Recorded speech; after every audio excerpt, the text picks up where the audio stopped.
Welcome to California Now, a podcast produced by Visit California. I'm Soterios Johnson. Today, we'll talk to a Michelin inspector, a highly trained restaurant critic who goes undercover to decide which establishments get 1, 2, or even 3 stars. The anonymous inspections are one of the pillars of the Michelin Guide review process. It guarantees that the inspector has the same experience as any other diner would. Then we'll hop in the passenger seat alongside Aida Molenkamp, a California native, who will lead us on a food-filled road trip from Los Angeles through Ventura and Santa Barbara, all the way to Paso Robles. This is a road trip that once you do it, I'm pretty sure you're going to want to do like me and just do it over and over again. Plus, we'll talk to Scott Gatz of Q Digital, who explains why the Golden State is such an inviting destination for Lgbtq travelers. It's all coming up on California Now.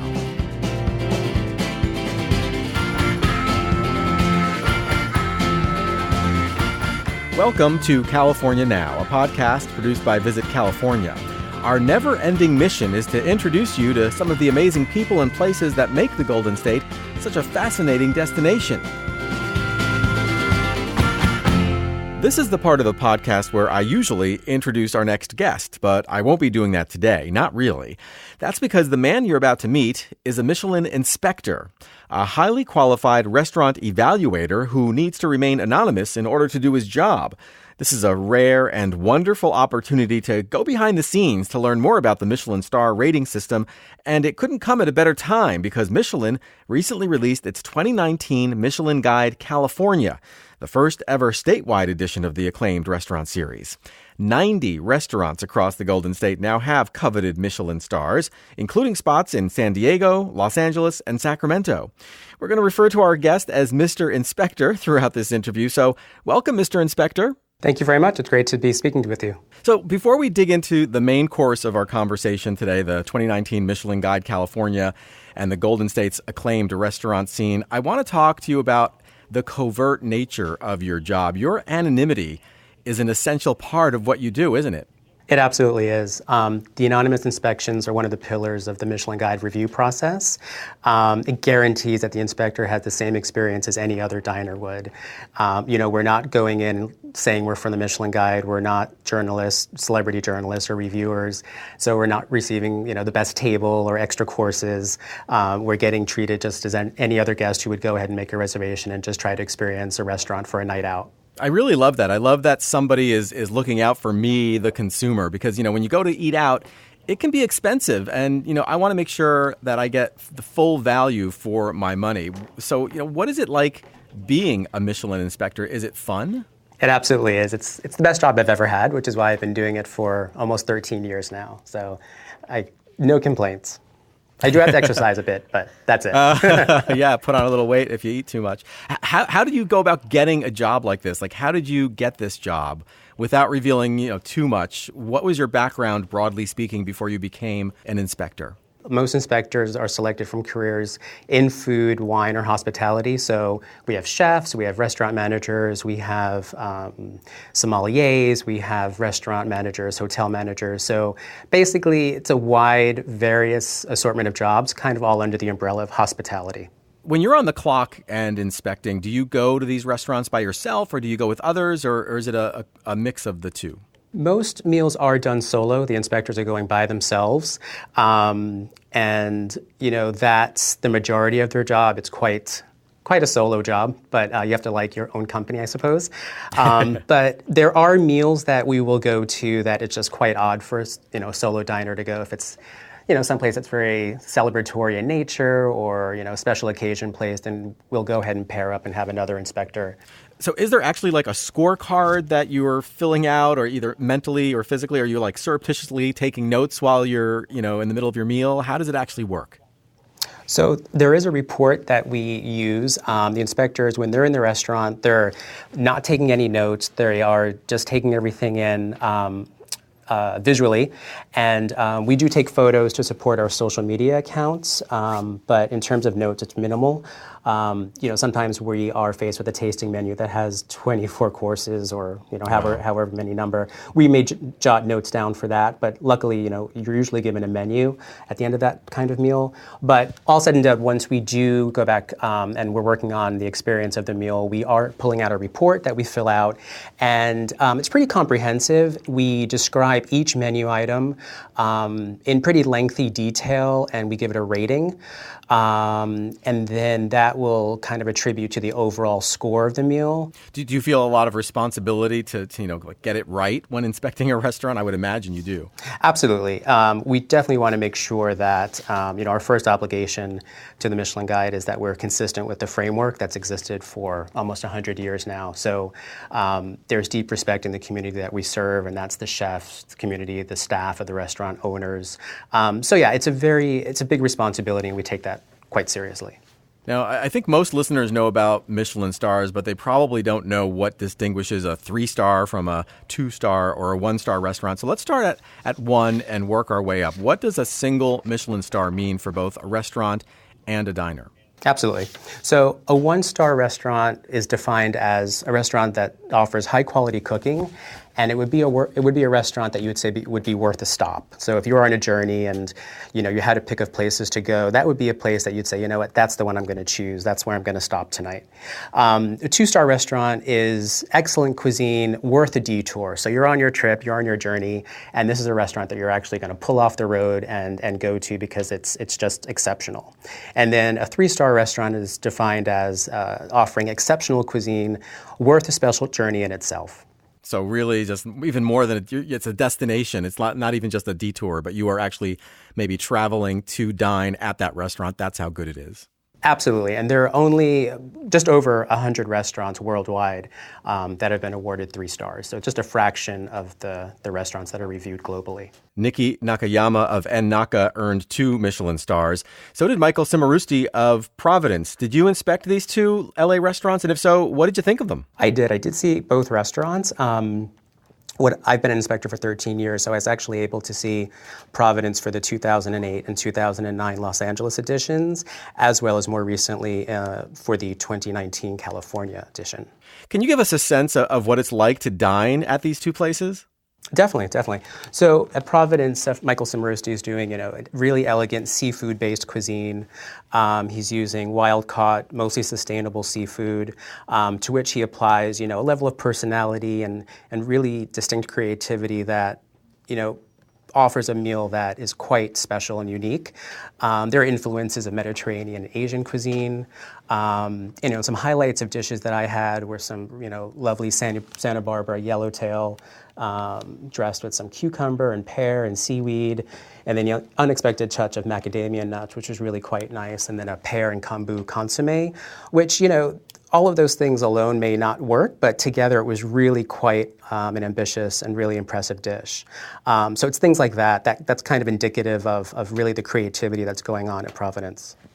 And also just the consistency, like when you're going to go to a restaurant that it's not going to be hit or miss, like they're not going to have an off night. Absolutely. To have visited a restaurant in 2009 and then visit a restaurant 10 years later, and it's still, you walk out of there with, happy that, just feeling so good about the meal and just it being so impressive and consistent, that is really something to be really proud of. What about Anaka? This is really a darling of LA, and rightfully so. It's really a personal, unique expression of kind of Japanese cuisine filter through, the chef's experience, and it was really, really a lovely experience. The chef Chef Nakayama is really doing unique cooking here.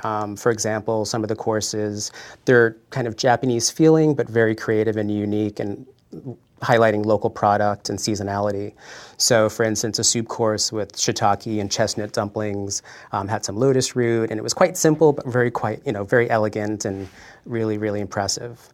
Another dish I had was some black cod that was really steamed, very delicate, served with some Santa Barbara uni and dashi, which again, those are very traditional Japanese elements, but it was done with really a great refinement here.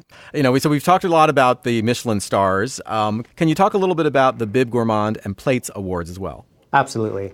And I'm glad you brought that up, because I do feel like with the Michelin Guide, most people focus on the stars and then kind of discard the rest. So the Michelin Guide is a selection. It's chock full of restaurants that aren't just stars.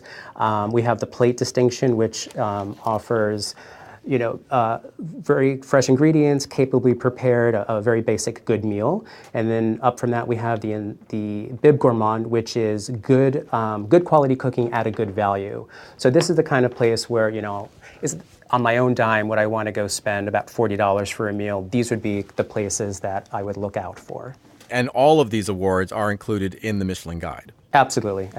And the guide is a selection. It's not a listing. So for California, we had a total of 657 establishments in the book, including stars, plates, and bibs. It's a curated experience, basically. Exactly. Okay, so I'd really love to hear about some of your personal favorites in California, whether they were 3-star experiences, Bib Gourmand winners, or whatever. Where are you sending your friends to eat in California?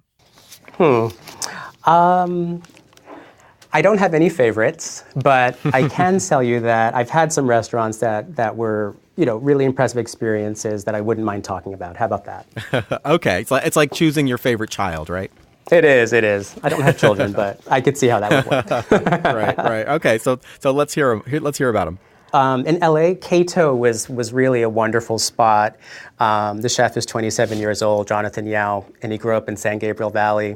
And he's just doing some really creative, I don't want to say budget, but I mean in terms of breaking the bank, it's going to be okay on your wallet. And it's a really fun, low-key experience that I walked away from and was just really happy that I had went, and I would definitely love to go back to. What kind of cuisine is it? There are some Asian elements to it. Some items that I had were, diced amberjack with some tomato water and some vibrant herb oil and chili jam and watermelon radish. So however that sums up. That sounds kind of obscure. I'm not even sure what half of that stuff is. I know, right? But global flavors overall, contemporary dining. So that was quite remarkable. Another restaurant that I really had a great experience at was up in Mendocino, Harbor House. The chef there is Matthew Kemmerer, and he's cooking at a little inn called the Harbor House in Elk, California. It's a little, really great property that's tucked in a little cove, basically overlooking the water. And he's doing things like using local woods to smoke and grill, and fermenting and aging meat in-house, making his own sea salt. It was really a fantastic meal, and that also to the setting, I drove up from San Francisco, and I was surrounded by apple orchards and redwoods, so getting there was half the fun too, but it was a remarkable meal. Sounds amazing. Well, this has been a lot of fun for me, Mr. Inspector. Thanks so much for all of the insider information, even if we don't know your real name. My pleasure. Mr. Inspector may not be his real name, but the insights he provided today on the California culinary scene are as authentic as can be. The 2019 Michelin Guide California is available at your favorite bookstores, both online and off, and it's a wise investment before any trip to California. As always, you can find links to all of the places we discussed today at our website, visitcalifornia.com/podcast. Coming up, we'll discuss the Castro, West Hollywood, Hillcrest, and other gay-friendly California destinations with Scott Gatz, CEO and founder of Q Digital. But first, we'll embark on a culinary road trip that takes us deep into the heart of the Central Coast. You're listening to the California Now podcast.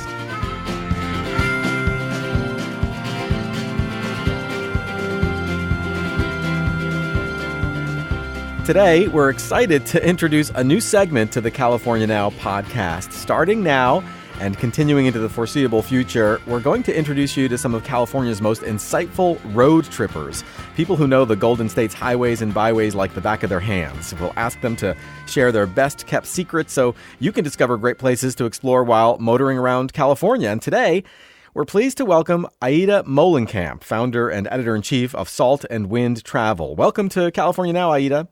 Thanks for having me, Soterios. So, before we dig in, tell us about Salt and Wind Travel. What is it and why did you create it? Sure. So Salt and Wind Travel is a travel company specifically for food lovers. I myself have a background in food editorial, TV, what have you, and was traveling around and realized there wasn't a resource for me and my friends who wanted to go out, travel, explore the world with a food focus. And so we have a few places in the world we specialize in, Mexico, Italy, France. But being a native Californian, obviously California is central to all the work that we do. And, actually on your website, you make a point of saying that California is your first love. What do you mean by that? to put it in context, I'm first generation California. My parents came out here from the Midwest and just decided to never leave. And I was raised with a real California beach mentality down in Hermosa Beach, down near Los Angeles. And I grew up exploring the outdoors. So in my DNA is really this love for local and active and getting out and exploring. And I've always loved how this state, the Golden State, just has such diversity. And that diversity can be seen in the outdoors. It can be seen on road trips. And as a chef, it can also be seen in the food. And so it's given me this perspective that's just like full of melting pot diversity, whether it's climbing a mountain or going to the beach, or it's eating Persian food in downtown LA or eating Korean food, as well. So it's that diversity that really draws me to it. And you're an especially devout believer in the virtues of exploring via road trip, right? Most definitely. So I grew up in this huge family. I have 5 siblings, and my parents turned road trips because it was a good way to wrangle everybody. And so we've done RVs, we've done vans, we've done, Ford 150s or just teeny little rental cars. And so I've done kind of every kind of road trip up and down the state. And one of my favorite things to do when I have people visiting is to take them on one here in California. You really just get a concept of how many layers there are. And actually, in Salt Wind Travel, one of the things we do is itinerary planning. And one of our most requested planning is to help people do road trips throughout California. Well, that sounds like the perfect segue into today's road trip adventure. Where are we starting? Where are you taking us? Okay, we are starting in my hometown of Los Angeles and going straight up the coast. I'm talking Los Angeles up the California 101 highway and then doing a little detour to the 154. This takes you through Los Angeles, Ventura. You can sidestep to Ojai if you want. Then you can go through Santa Barbara, up through the pass known as Los Olivos area, and then over to Paso Robles. And by the way, I believe it's called Paso Robles. That's what my local friends have taught me. Some people call it Paso Robles. No matter what you call it, that's the town that we're talking about. Okay, and it sounds like a great place to visit. So that's a really great itinerary, and I bet it's going to be great for listeners too. So, a lot of people fly into LA, and this is really a great way to get them to explore more of the state. So where's our first stop? Yeah, it definitely is a nice way to explore the state. And this is about a 3-day, 2-night trip. And I have to say, a lot of people think that means weekend. And I can encourage people to the end of my days to do this kind of a trip during the week if you have the ability, because it really means you're going to get a little more attention from locals and from places that you visit. And there's just not going to be as much traffic. So if you do it during the week, I encourage you to stop in Ventura. So Ventura and Oxnard are twin cities that are known for all of our great California strawberries. So you can stop to the side if you see a U-Pick farm or something like that. And depending on the time of year within the season, you'll see all kinds of different strawberries. If you get your hands on gaviotas or seascapes, buy a pellet and use them as your road trip snack because they're delicious. I didn't realize there were different kinds of strawberries. Oh, so many. Everything that we're talking about today, it's like, here's just the tipping point into this whole world of strawberries or all different kinds of flavors. And the other thing that there's a lot of different flavors of in Ventura are oysters. So if you are there on the weekend, then you absolutely must stop at the Jolly Oyster, which is a truck in the San Buenaventura State Beach Park. So I'm talking oceanfront with like the breeze going through your hair, and there's a little food truck, and they are serving up kumamotos and sea urchin, and they have a beet mignonette. I don't know who came up with that idea, but it is genius. And you can just go to one of the picnic tables and hang out with your family. And the thing is, this is one of the things I absolutely adore about California right now, is that the Jolly Oyster is farm as in ocean farm to table. And they're extremely committed to sustainability, which is a big theme that you'll see along this road trip in particular, is a love for local and a love for making things last. And so Jolly Oyster just totally embodies that. And just down the street, once you have your belly full, you have to go to the Patagonia headquarters. If, like me, you're into outdoor sports, skiing or hiking or surfing, you most likely have at least one product by them. And the thing is, their headquarters are right there in Ventura. My husband is actually a surfer, and we go there whenever we're in town, mostly because, yes, you can shop, but because they have amazing events. I'm talking independent filmmakers screenings or an impromptu yoga class. So if you really want to take a break and dive into the culture of Ventura, the Patagonia headquarters is a really good cheat sheet for that. That sounds really great. And, going back to the food trucks, I'm just that boggles the mind. When you think of food trucks, you don't think of oysters. You might think of like burgers or something. But to have a food truck that, focuses on sustainable and just fresh oysters, I mean, that's just pretty amazing. For sure. And I think the thing that's so great about the California coast is right now we have people up and down the coast really committed to that sustainable seafood culture. And so you'll see aquaculture, all kinds of different people, including at the Ventura's Farmers Market, which is Saturdays. If you're in town then, it's an incredible farmers market, has all the kinds of things we already talked about and more. At the Ventura Farmers Market, there is, well, at least last time I went there a couple weeks ago, they had a seafood share. So basically, if you've heard of a farm share where you can subscribe to farm produce, they do the same thing with seafood. So you're just seeing these people over and over really committed to that. And also they have all kinds of great different kinds of seafood that you might not be totally comfortable with. Like sea urchin is still not, mainstream for a lot of people, but that part of the coast has some of the best sea urchin in the world, hands down. That's really great. I had no idea there was so much to do in Ventura. Where are we heading next? So from Ventura, we're going to head up towards Santa Barbara. And the thing is, this little coast area, just only a few mile drive between the two cities, is one of my favorites. If you got a convertible, which I know a lot of visitors like to do, throw that top down. And you're going to see some of the most famous surf points in this part of the coast. And so you're going to see surfers and great waves. And when you get to Santa Barbara, one of the places that I think is really worth stopping in is right next to the freeway in downtown. So there's this area called the Funk Zone because it's got its own little beat and vibe. And one of the things I really liked seeing out of the Funk Zone in the last few years is that it's become this mini tasting room area. So Santa Barbara and Central Coast has some of the most amazing wines in the world. All you have to do is watch the movie Sideways to know what I'm talking about.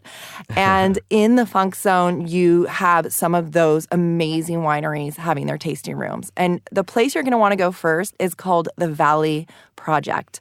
This is by some local winemakers, and they have this map in chalk on the wall of the tasting room that explains to you the geography. So how the winds blow, what different the valleys that there are that you need to pay attention to understand why this part of the world makes such phenomenal Pinot Noir and all these wines that they're known for.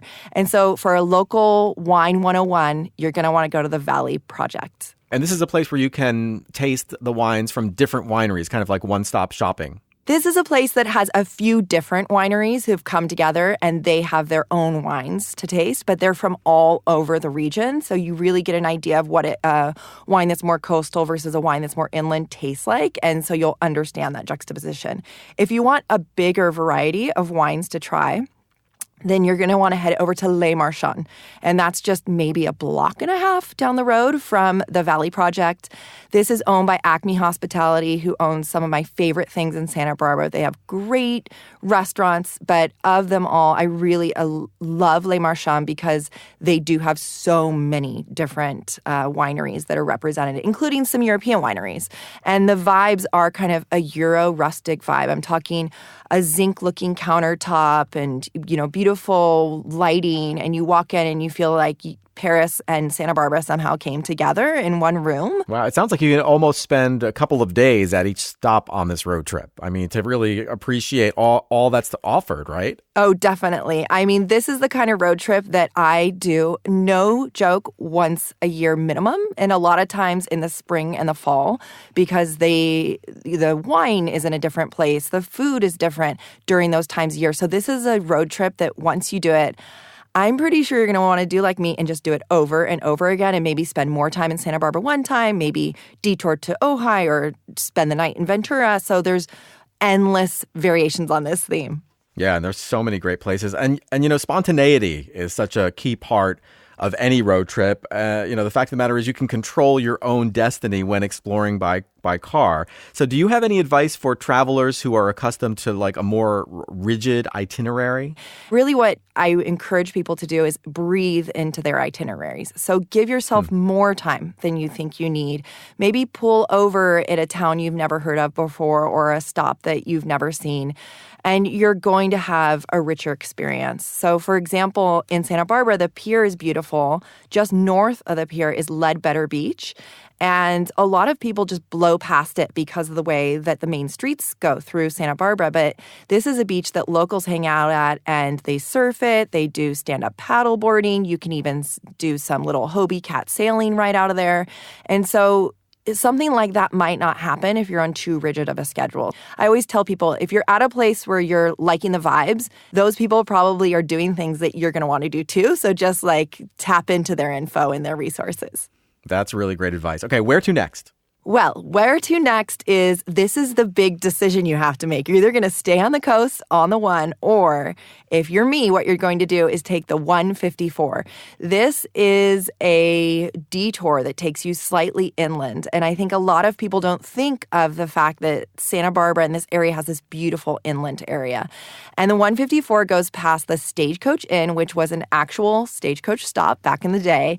And I have a personal connection because my aunt used to own this place in the 70s, and it had these ZZ Top type characters, still does to this day, these biker guys who come in on their Harleys and do their rides. It's a famous stop. And if you're there a couple times a week and on the weekends, they have live music and what is, in my opinion, the best tri-tip that you're going to find in this area. Can you explain tri-tip to the uninitiated? Yeah, so basically what happened is the vaqueros came in, ranched in that area, and one butcher was like, hey, I'm going to mix up the butchering cuts, made the tri-tip, and we typically, locals, we say this is our barbecue, which people don't know we have. And so it's dry rubbed with spices, and then it's cooked on this grill that's actually also called a Santa Maria grill that raises up and down by pulley system over the coals. So you can go to places throughout 154. There's Los Olivos, grocery. There's all kinds of stops where people serve tri-tip, but my personal favorite is Stagecoach Inn. Okay, that sounds really great. Okay, what else do we have going up California 154? So the thing that really is incredible right now is that we have so much water in the state. And so the wildflowers are looking amazing. So when I was out there a couple of weeks ago, I stopped by the Cachuma Lake Reservoir, and there is this beautiful path. It's, already indicated for you as a turnout right there on the highway.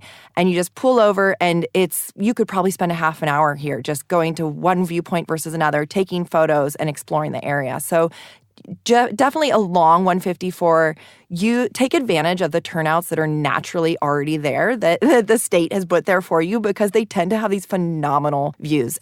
And then what you want to do from there is head up to Los Olivos. So Los Olivos is one of the cutest little towns around. This is horse country in California, and so you're going to see lots of ranchers, lots of horses, and what have you. And Los Olivos really embodies that.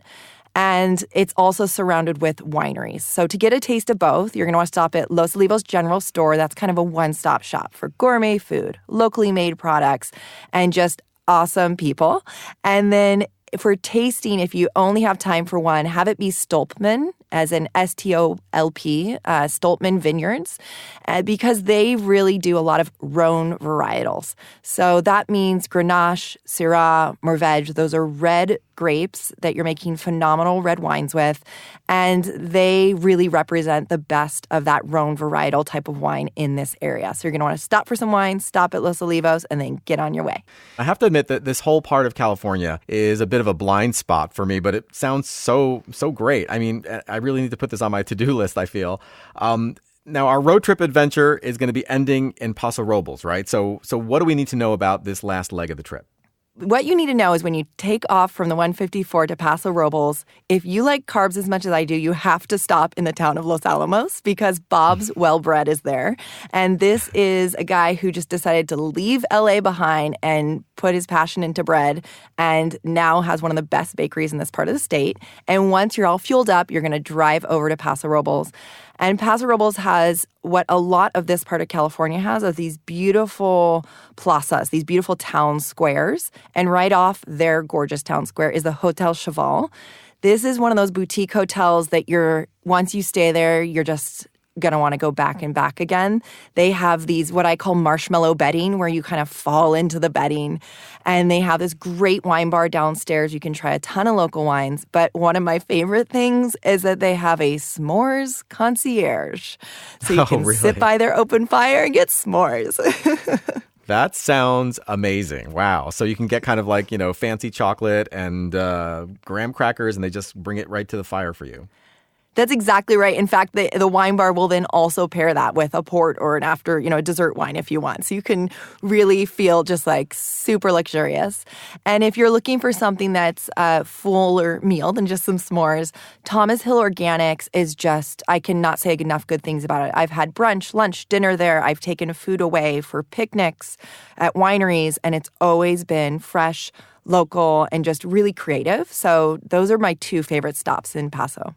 Well, this is all fantastic stuff. I'm ready to gas up and go right now. Thanks so much, Aida. Thanks this is one of my favorite stops. I'm going to have to give you even more tips next time so that you can do it and enjoy yourself. Absolutely. Aida Molenkamp is a veteran food and travel expert and is a great follow on both Twitter and Instagram. Be sure to check out her website, saltandwind.com. And for links to all the places we discussed today, go to visitcalifornia.com/podcast.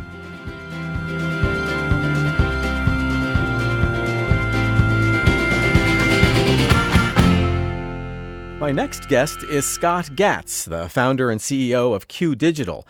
It's an LGBTQ owned and operated media network that includes Queerty and Gay Cities, the world's #1 source for LGBTQ travelers.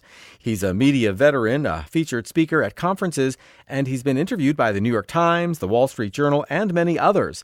Welcome to the California Now podcast, Scott. It's great to be here. Thanks for having me. So, this is a travel podcast, and one of the brands in your media empire is a travel site, Gay Cities. What exactly is Gay Cities? Who is it for, and why did you create it? Imagine it's like TripAdvisor or even Yelp, but for the LGBTQ community, where gay people, lesbians, the entire spectrum of LGBTQ come on board and share the favorite places where to go, stay, and eat in cities all over the world. We're on every continent except Antarctica. So if you're looking to travel to Asia, or right here in California, you can do that by just finding what fellow travelers have pointed you out to. And an interesting fact about it is that we've also developed a following of just general mainstream audience where people want to see where does the LGBTQ community find interesting, what hotels, what restaurants, and maybe even gay bars that they might want to pop into when traveling around the world. And how long have you been doing this? Well, this is our 11th year since we've started the company, and the project had started a little bit before then. But it's amazing to see that we started with just 6 cities, and now we're in over 230 cities worldwide. So, given the wide acceptance of same-sex marriage and other, societal factors, is it fair to say LGBTQ travel is on the rise? I wouldn't say that LGBTQ travel is on the rise. We've traveled for such a long time. I think over the years, LGBT people have had the freedom to travel. The minority of them have children, so they're able to travel during shoulder season or travel really throughout. We almost see cities like neighborhoods, so we're able to just go and be. I think what has changed is how cities have really began to market to the LGBTQ community, really trying to get travelers to come towards their city. Obviously, New York, LA, San Francisco, Miami have always marketed to our community. But now we're seeing smaller towns all over, whether that's in Kentucky, in Oklahoma, or North Carolina. They're all asking, telling us, hey, why don't you come visit? I've always considered California to be a leading LGBTQ travel destination. You mentioned LA and San Francisco. Is that the case for the state of California? Yeah, absolutely. I think California generally has been an incredibly welcoming place for LGBT people, historically as a place to live, but also reaching out to our community and trying to get them to come. I mean, San Francisco, when people think about the LGBT movement, they often think about San Francisco and Harvey Milk and the Castro. And so that's been one for a very long time. But LA as well, with West Hollywood, has long been a draw, and Palm Springs as a kind of a desert, comfortable, resort town. And even to a lesser extent, historically, but it's really been growing recently, is San Diego as a place that's a real draw for LGBTQ travelers. Do you have any actual research that points to California as being LGBTQ friendly? Well, something we do every year is we run our Best of Gay Cities, where all of our members vote on their favorite destinations around the world in 16 different categories. And consistently over the years, California cities have won various different categories. This most recent year, 2018, San Francisco won Most Welcoming City. And Palm Springs won the most laid-back vibe of all the destinations you can go to in the world. All right, let's dig down a little bit on some of the key hubs for LGBTQ travel in California. What makes San Francisco so welcoming? Well, San Francisco in general has such a welcoming environment. The city itself, the history of the city, if you think about it as a place for prospectors, as a place for explorers to go and forge their own path, that ethos kind of kept with the city over all these years. And in the 60s and 70s, the 60s, the summer of love, and the 70s was really the burgeoning of the gay liberation movement across the country, but here in San Francisco in particular, and with Harvey Milk being one of the first openly gay elected officials. Here we have a wonderful base of history that this town has always been a place. And the Castro, right in the center of San Francisco, is the LGBT neighborhood, was always kind of a hub of activity. And later on, when the AIDS crisis hit, it became a hub of a community that was helping and taking care of each other. And it still has that history. We have a history museum. It has the bars. It has the community health centers, and you can just feel it in the air. Right, and it's a vibe where you feel safe, not only welcomed but safe. Right. Absolutely. We like all cities, we're a big and growing city, so you always have to be aware and alert in any city. But you will not be targeted because you're an LGBT person. You can feel comfortable walking down the street, wearing what you want, holding your partner's hand, and even checking out a person you find attractive, whoever that may be, all in really a safe, comfortable city. Let's talk a little bit about Palm Springs. You mentioned it won your most laid-back vibe prize globally. What's the draw there in Palm Springs? The draw there is in some ways is an escape. If we think about resort towns, when you want to get away, you want to be able to be in a place where you can just chill out and relax.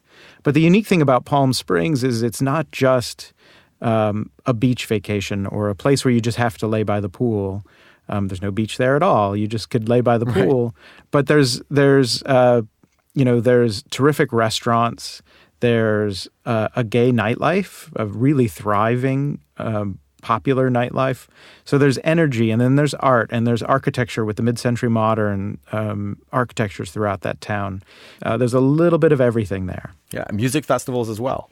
Yeah, very much so. Coachella out there, and more and more things to do. And even, I'm not a golfer, but even just the surrounding areas, I don't know how many golf courses they have there. So there's always something to do there. Now, I haven't spent much time in West Hollywood. What makes that such an appealing destination for LGBTQ travelers? I think in the same ways as the Castro, West Hollywood has become kind of the epicenter of LGBTQ life there. In particular, LGBT or gay bars have really thrived there. It's where the LA Gay Pride Parade happens, right there in West Hollywood. And you really feel a sense of community. While LA is not always the most walkable city, West Hollywood is a very walkable stretch. where you can park your car, you can stay at a hotel just off the strip and wander around and hop from restaurants to bars and just feel the kind of the energy of that city. And again, just like the rest of California, incredibly welcoming. That's great. Now, I know that LGBTQ travel goes beyond 3 or 4 cities in California. What are some of the hidden gems for this audience, and what are the key attributes of them? Whether you're gay or straight, California gives you so many amazing choices. And we have such great weather and kind of such great draws. Obviously, Napa and Sonoma are really gems for everyone. But Napa and Sonoma have really done a good job of also making it very welcoming for the LGBTQ community. Unlike the cities, there's really no gay bars. There's not that kind of nightlife. But you'll find all the things that anyone finds amazing. Some great vineyards, some of the best food in the entire world. And those are all things that are a great draw for our community.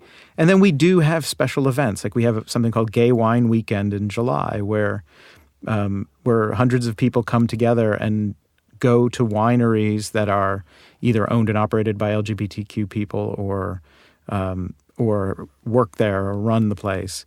And it's a great way to kind of connect with the LGBTQ side of Sonoma. But you'll find people just enjoying what everyone else enjoys there. And I think it's safe to say also that if you're an LGBTQ traveler, you can rest assured that, as you were saying before, you're going to be treated just like everyone else. Yeah, I think you asked about how things have changed for gay travelers, and that's the most important. That really, no matter where you go, we used to have to tell people where are gay-friendly hotels, and every hotel is gay-friendly now. Every restaurant is welcoming. And especially in California, you'd be very hard-pressed to find places, especially along the coast, where you're not welcomed with open arms. And that's a really special reason to travel all over California. Okay, so we've spent a bit of time talking about where to go, but I'd like to pivot now to focus on when. So, different cities hold their Pride events at different times of the year. Many are in June, but not all of them. So can you provide us a cheat sheet? Absolutely. And it's one of my favorite things about California is that our prides are spread out. So you could actually attend most all of the prides in California if you were so inclined. LA Pride really kicks off the season in early June. And LA Pride, as I said, happens in West Hollywood. It's a big parade and a 2-day music festival right there in the park in West Hollywood, and brings people from all over, and just the energy and the weather's always good at that time, really getting people excited in LA. And then moving on, San Francisco does its Pride the very last weekend in June. And over 1 million people come to San Francisco during that time, straight, gay, whatever it may be, to really celebrate, whether it's in the parade or a whole 2-day street festival with 6 or 7 different music stages, with big headliners on a main stage, but also if you're into particular types of music, you can find some of the sub-stages to really find music and dance in a way that you can never find anyone else. And the best thing about San Francisco Pride, as in many of these, is, I can look around and I just see everyone there. It's no longer gay pride.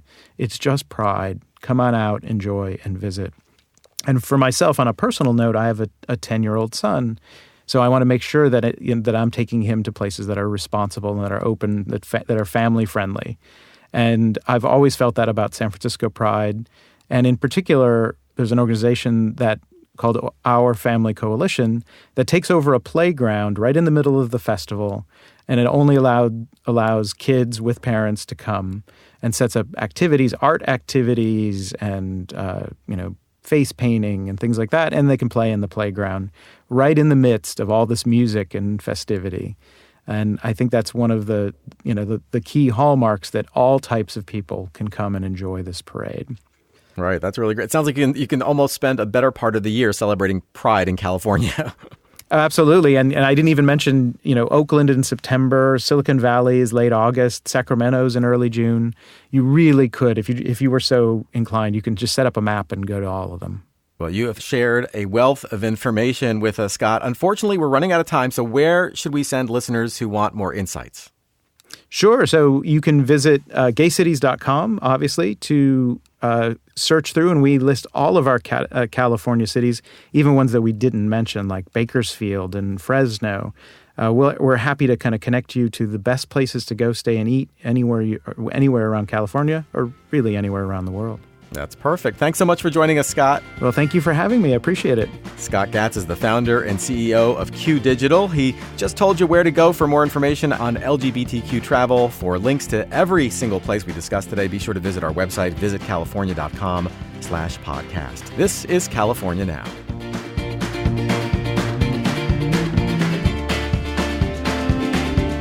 Thank you for listening to California Now. This podcast is produced by Visit California. I'm your host, Soterios Johnson. You can find us on iTunes and Stitcher. Please subscribe. And you can learn more about California and plan your next visit at visitcalifornia.com/podcast. That's where you'll find our podcast and much more information. We'll provide links to all of the people and places you learn about here on the show. That's visitcalifornia.com/podcast.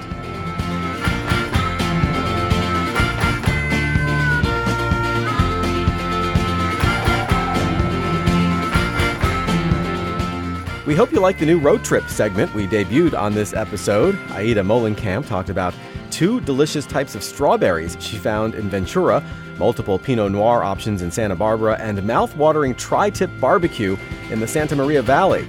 There'll be more road trip segments coming your way on this podcast, so keep listening. And if you're already in planning mode, check out our Road Trip Republic online hub. It has more than 50 detailed road trip itineraries waiting for you. You can find it all at visitcalifornia.com/roadtrips.